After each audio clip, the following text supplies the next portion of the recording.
Selamat petang, salam sejahtera. Isu hangat petang ini, Muhyiddin Baham Najib dalam Parlimen. Berita sepenuhnya. Bekas Perdana Menteri Tan Sri Muhyiddin Yassin membidas sikap Datuk Seri Najib Razak yang menyifatkan bantuan Kerajaan Perikatan Nasional PN bernilai ratusan bilion ringgit kepada rakyat sebagai membazir.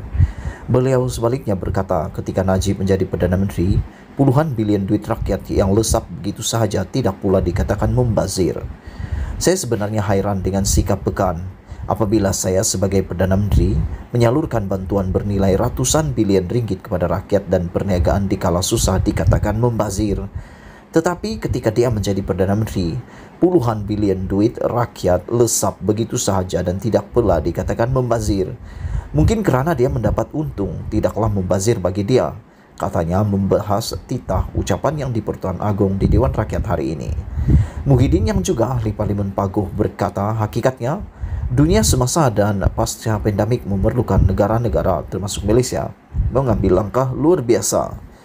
Kerajaan PN ketika itu katanya berusaha memastikan perniagaan dapat berjalan terus, gaji dan upah bekerja tidak terhenti dan makanan berada di atas meja untuk keluarga yang terjejas. Beliau menjelaskan bahawa semua peruntukan uang untuk rakyat itu tidak dimasukkan ke dalam akaun.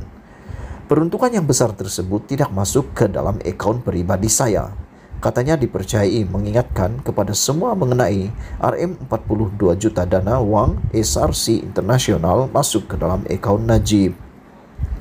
Menurutnya, peruntukan itu digunakan untuk kepentingan rakyat yang benar-benar terkesan akibat pandemik. Selain bagi pembelian vaksin, bantuan tunai terus di akaun rakyat, bukan pusat-pusat kuarantin dan PPV, semuanya untuk rakyat.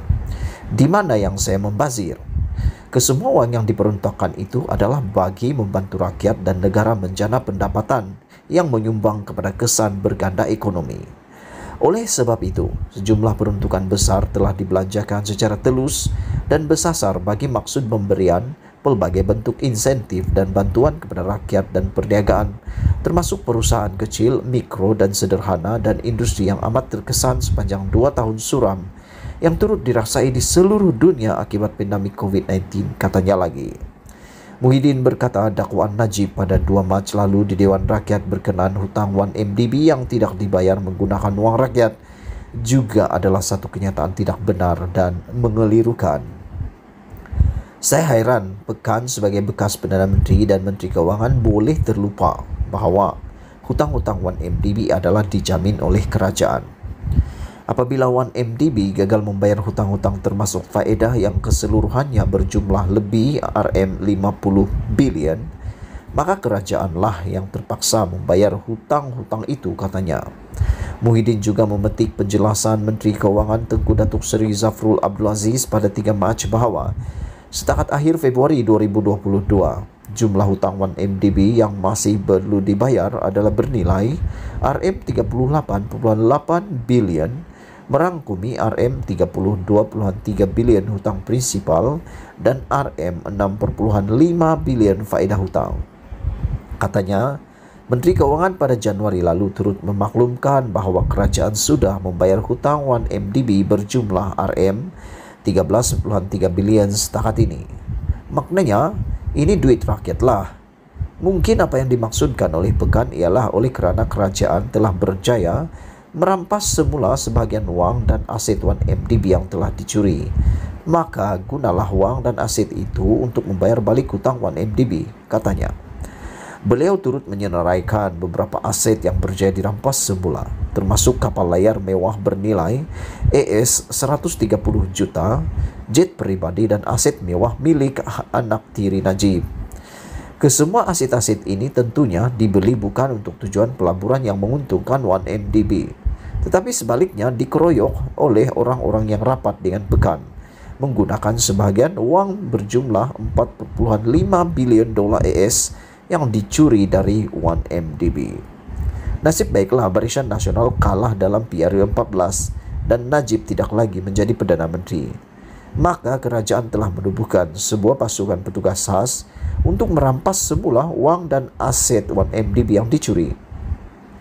Semasa saya menjadi Perdana Menteri, saya telah mengarahkan pasukan petugas khas ini untuk menjejak dan mendapatkan kembali wang dan aset 1MDB yang disorok di negara-negara asing. Saya difahamkan setakat ini lebih RM20 bilion wang dan aset 1MDB telah berjaya dirampas semula oleh kerajaan dan dimasukkan ke dalam akaun amanah mendapatkan kembali aset yang akan digunakan untuk membayar sebahagian hutang 1MDB. Bayangkan jika Pekan masih Perdana Menteri. Saya tidak fikir dia akan tubuhkan sebuah pasukan petugas khas untuk mencari wang dan aset 1MDB yang hilang, kerana yang menghilangkan wang aset itu pun dia. Jadi benarlah Pekan itu seorang yang cerdik-cerdik berbohong, kata Muhyiddin. Beliau berkata kerosakan akan melanda negara jika integriti tidak dijadikan pegangan pemimpin yang mentadbir kerajaan. Apalagi yang kesnya terkenal sinetron dunia sebagai dengan izin the biggest scandal of the century yang melibatkan rantaian penyangak keuangan global atau the plundering idiots yang mencetuskan a national embarrassment, katanya. Teks ucapan penuh Tan Sri Muhyiddin Yassin di ruangan rencana. Sekian isu hangat petang ini. Jangan lupa tinggalkan komen Anda, sila tekan butang subscribe dan kita jumpa lagi. Bye-bye. Selamat malam, salam sejahtera. Terima kasih karena bersama dengan saya di Nazilin Unity Channel. Ulasan tanpa sempadan, bongkar jangan tak bongkar, bongkar jangan malu-malu, bongkar sampai terlonde. Hari ini daripada Sinar Harian, satu kutipan laporan berita diterima. Najib mengatakan bahwa Barisan Nasional sedang mendahului di PRN Johor. Sebelum kita teruskan isu pembongkaran, isu ulasan pada petang malam ini, sila tinggalkan komen Anda. Adakah Anda setuju dengan kata-kata Najib bahwa BN sedang mendahului dalam PRN Johor?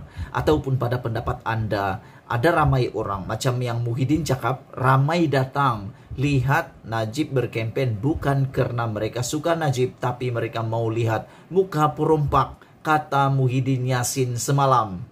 Adakah apa yang dikatakan oleh Najib ini hanya bersandarkan pada pengamatan pemerhatiannya semata-mata bahwa ramai orang yang datang ketika beliau berkempen?